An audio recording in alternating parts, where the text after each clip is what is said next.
Pak, ini ada kabar bahagia nih, Pak. Bahagia. Ini kabar-kabar menyenangkan lah, Pak. Ya.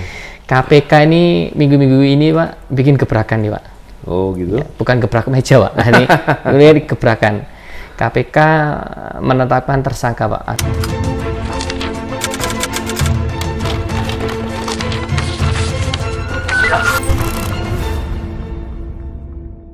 Bismillahirrahmanirrahim. Assalamualaikum warahmatullahi wabarakatuh.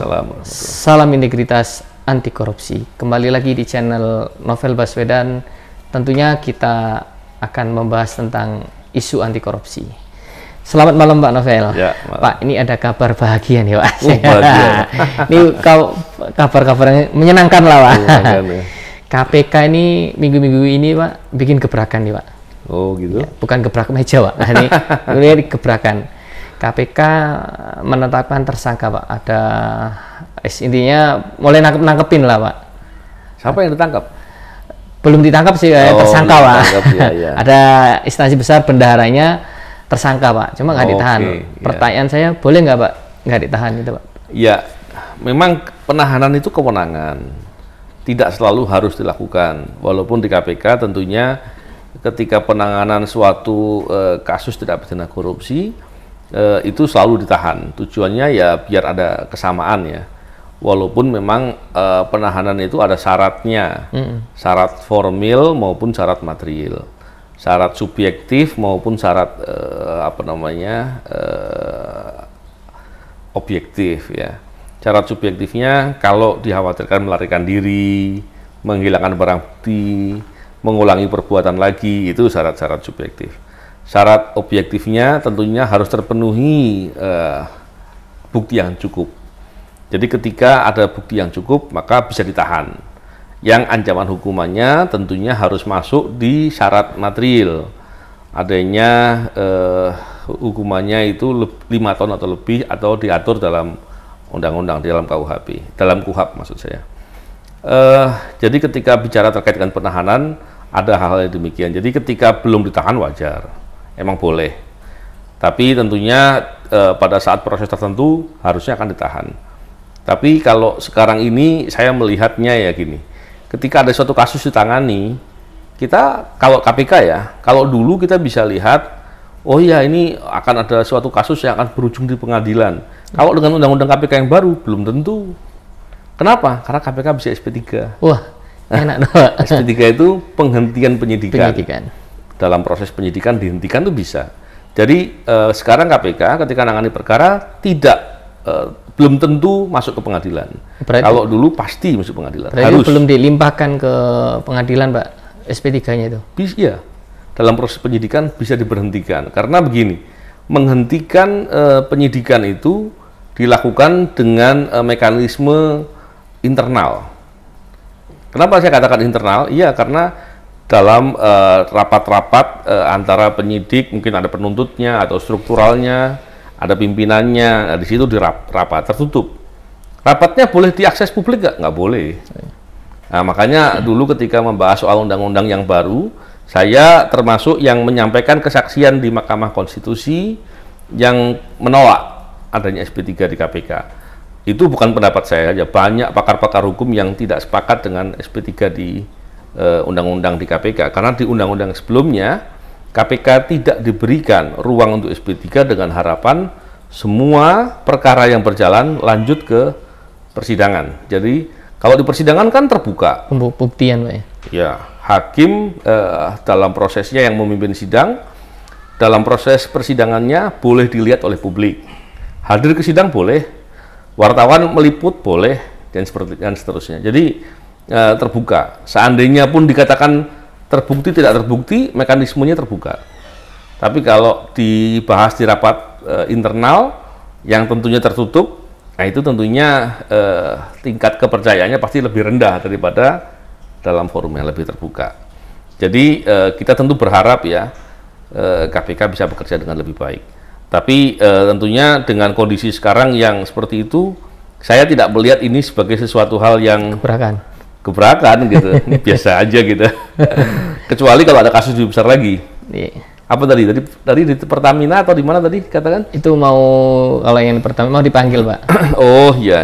Itu kan kasusnya tentang yang di Pertamina itu, Pak. Iya. Saya nggak ngikuti kasus yang di Pertamina itu. Tapi yang menjadi hal yang penting harus kita ingat adalah pimpinan KPK ada yang dilaporkan ke Dewan Pengawas yang menerima fasilitas sarana prasarana transportasi diduga ya, dan untuk menonton suatu acara di Mandalika, dan itu prosesnya belum dipublikasi, artinya kita belum ada yang tahu hasilnya seperti apa, dan itu jangan-jangan proses perkaranya ada kaitannya dengan masalah itu gitu, itu kan masalah konflik of interest ya.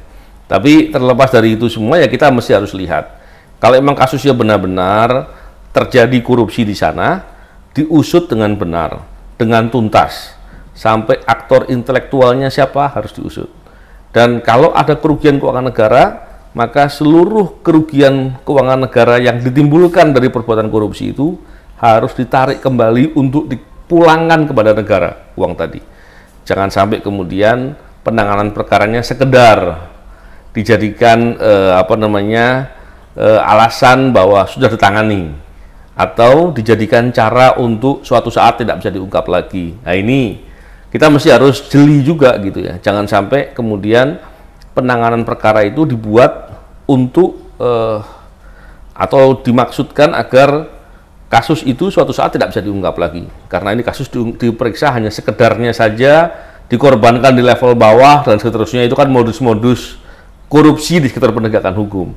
Nah jadi kita juga mesti harus jeli.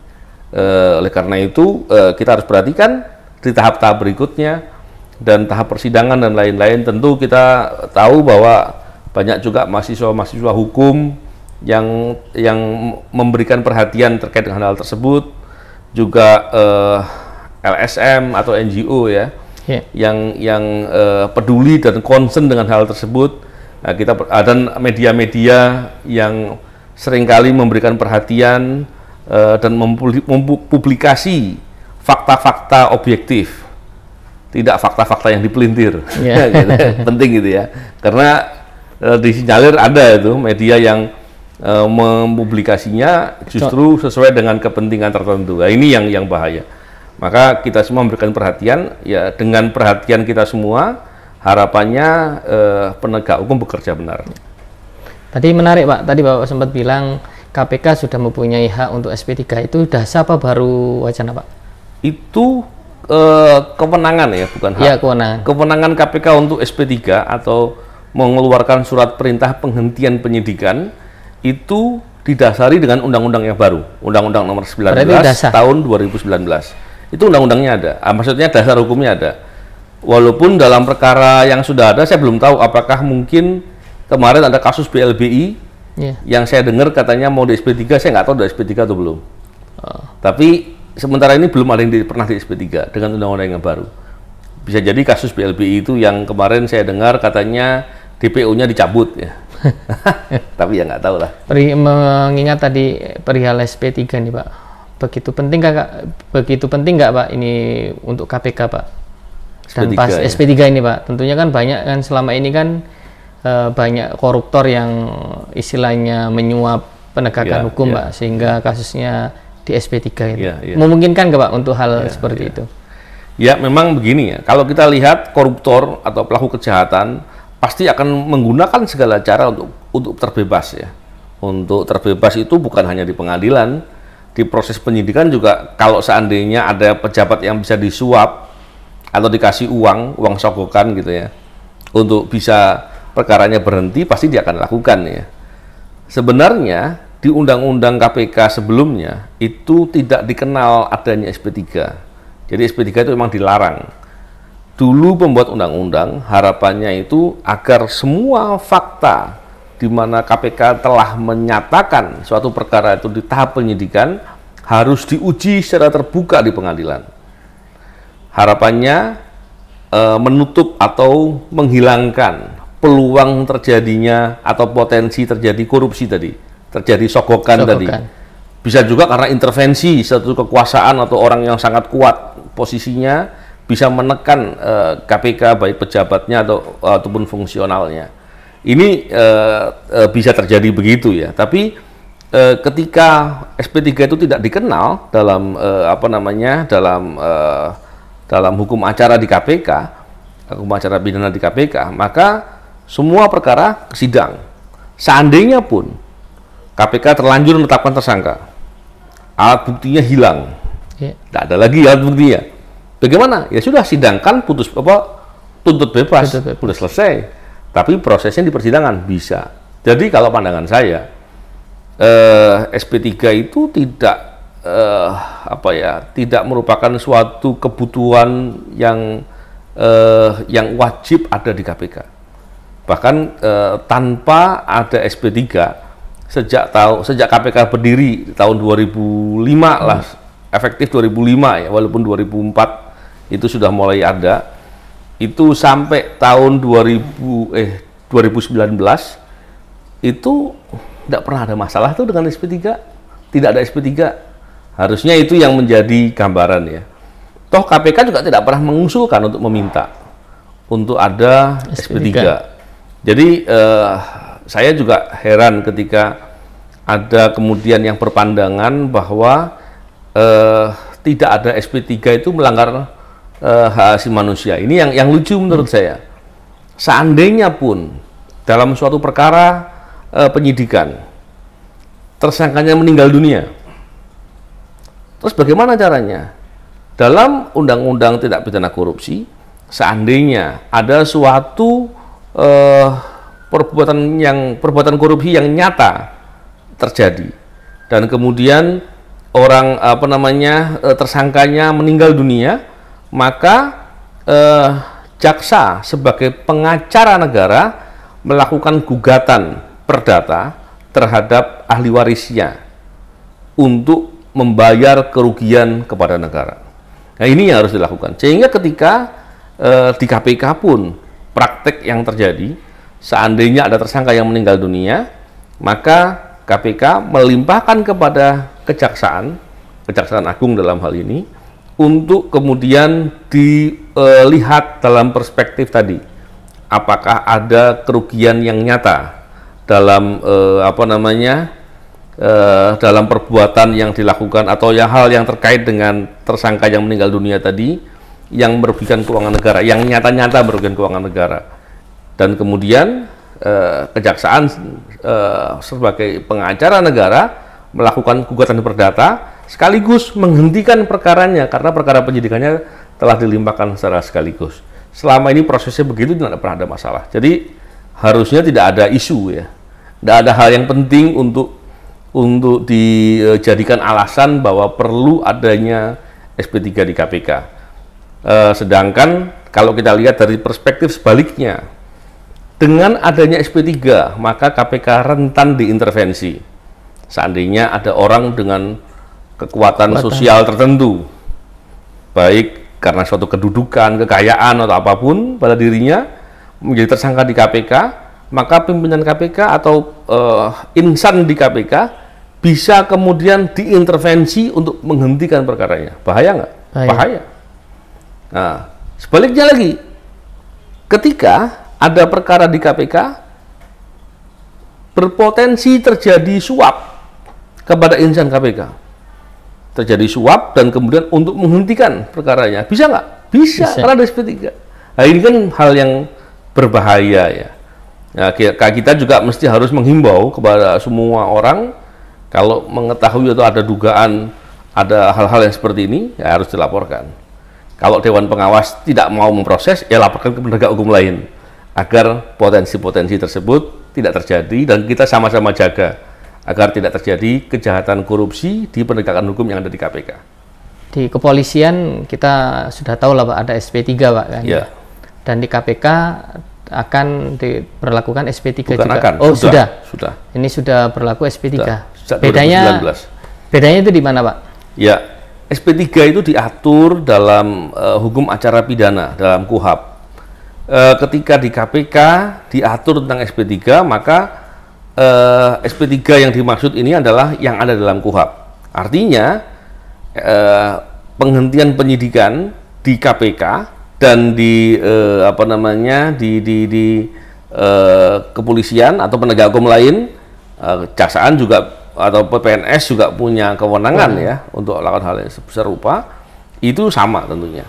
Cuman di KPK ada beberapa tambahan hukum acara, contohnya apabila sudah lewat dari 2 tahun dan lain-lain, itu ada tambahan-tambahan ya.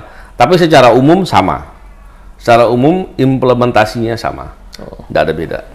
Bisa nggak Pak di KPK di SP3 nih Pak? Misal contoh ada kasus perkara di KPK di SP3, terus di kepolisian diproses Pak.